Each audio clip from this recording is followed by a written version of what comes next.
Yaorana, la vie pour toi. C'est ainsi qu'en Polynésie, on vous souhaite le bonjour. Et c'est avec des chants, des orchestres joyeux et des colliers de fleurs au parfum capiteux que les Polynésiens accueillent leurs visiteurs. Sur leur terre de beauté et d'abondance naturelle, le peuple polynésien exprime par la danse, la musique, par la puissance de leurs hymnes aux belles voix cuivrées et la folle liberté de voler en pirogue sur les vagues, ce bonheur d'exister qu'ils savent si bien partager. Les îles de Tahiti, magnifiques chapelets d'îles volcaniques et d'atolls qui s'étendent sur le vaste océan Pacifique, attirent et inspirent les visiteurs depuis toujours. Les premiers explorateurs européens pensèrent avoir enfin découvert le jardin d'Éden, un paradis qui de loin dépassait les rêves les plus fabuleux. Peintres, poètes et écrivains y découvrirent cette unique atmosphère de paix, ces lumières et couleurs qui inspirent et enflamment les esprits créateurs. Visiter nos îles constitue une expérience incomparable. Ce sont les îles de la beauté, de l'amour et de la passion. Chacune est unique et digne d'être découverte, explorée et admirée. Toutes somptueuses, les 118 îles polynésiennes sont d'anciens volcans enracinés au fond du Pacifique, dont seuls les sommets émergent ou affleurent à des stades différents d'érosion et de floraison corallienne. Les îles dites hautes, aux montagnes vert émeraude, s'ordonnent comme une jupe autour du sommet central. Certaines ont un lagon ceint d'un récif corallien, comme Tahiti, Moorea, Bora Bora. D'autres, comme les îles Marquises, se dressent à pic sur le Pacifique.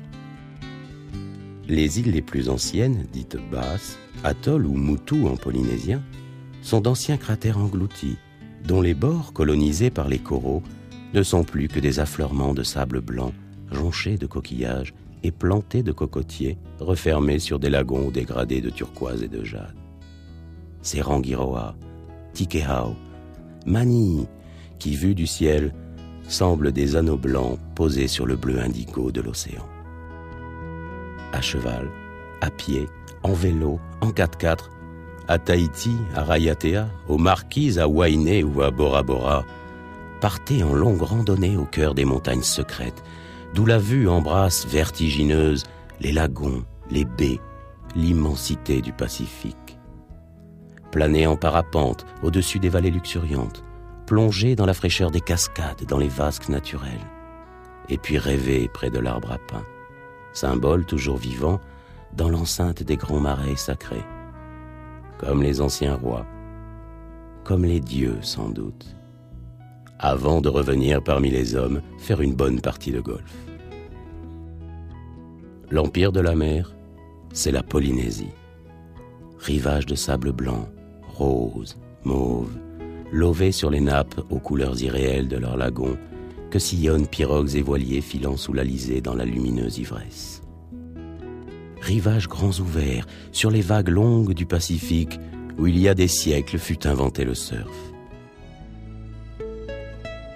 Merveilleuse plongée au milieu d'une faune aquatique multicolore, féerie de couleurs qui explosent aux fins rayons du soleil. Passent où jouent les dauphins, où les raies grises et mantas en escadrons silencieux ont leurs habitudes et leurs promenades.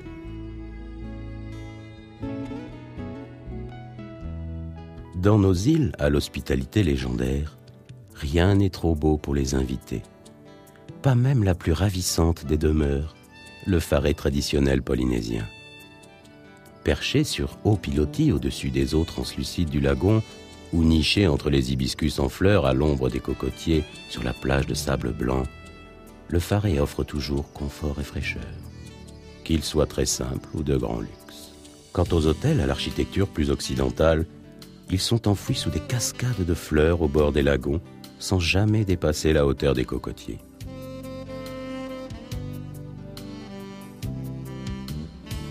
Renommés pour leur remarquable hôtellerie haut de gamme, Tahiti et ses îles offrent aussi un large éventail d'hôtels plus simples, mais au confort soigné et à prix modéré, ainsi qu'un vaste choix de pharés d'hôtes et d'hébergements chez l'habitant, formule sympathique et à petit budget.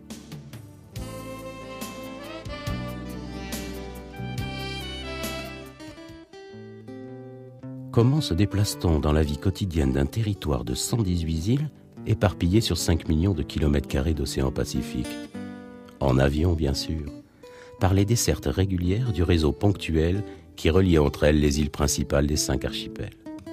Charters et hélicoptères complètent le service. En bateau, c'est la fête. D'innombrables bâtiments de tout tonnage, ferries, catamarans, hors-bord, voiliers, baleinières, bonnetiers et cargos goélettes tissent sans cesse leurs navettes entre les îles et les archipels avec chargement et passagers. Dans les îles, on va à pied, en vélo, en scooter, en jeep safari, tout est possible. Mais c'est en truck, ces autobus locaux, hauts en couleur, et où l'on cahote avec les insulaires dans une joyeuse pagaille, qu'il fait bon se promener. Hors-bords et pirogues relient vallées isolées, îlots coralliens et fermes perlières. Notre culture plonge ses racines aux origines mythiques des grands ancêtres navigateurs qui s'installèrent dans les îles voici 3000 ans. Elle s'est transmise de génération en génération par la parole sacrée. Elle, notre culture polynésienne. C'est dans cette tradition, plusieurs fois millénaire, que les chanteurs d'aujourd'hui puisent les accents magnifiques des hymnes. C'est en elle que danseurs et danseuses trouvent l'inspiration de leurs chorégraphies éblouissantes. En elle que les passionnés de Vaha découvrent l'art de construire et de faire voler leurs fines pirogues à balancier sur océan et lagons. C'est de la tradition que viennent l'art des percussions sonores, issues des grands paous à la voix grave et des toérés crépitants, et l'art des bois sculptés marquisiens, enfants des grands tikis de pierre toujours dressés dans les anciens marais. Sur nos rivages, où poussent l'arbre à pain, la vanille, le cocotier, 10 sortes de bananes et tous les fruits du paradis, de même qu'au bord de nos lagons, où jeter une fois son filet suffit à le relever plein de poissons succulents, les repas de fête aux innombrables mets sont aussi délicieux que joyeux et pantagruéliques. Pique-nique fastueux dégustés sur les îlots de rêve, élégants barbecues sur la plage, sont autant d'occasions de se réjouir et de satisfaire sa gourmandise dans l'atmosphère polynésienne.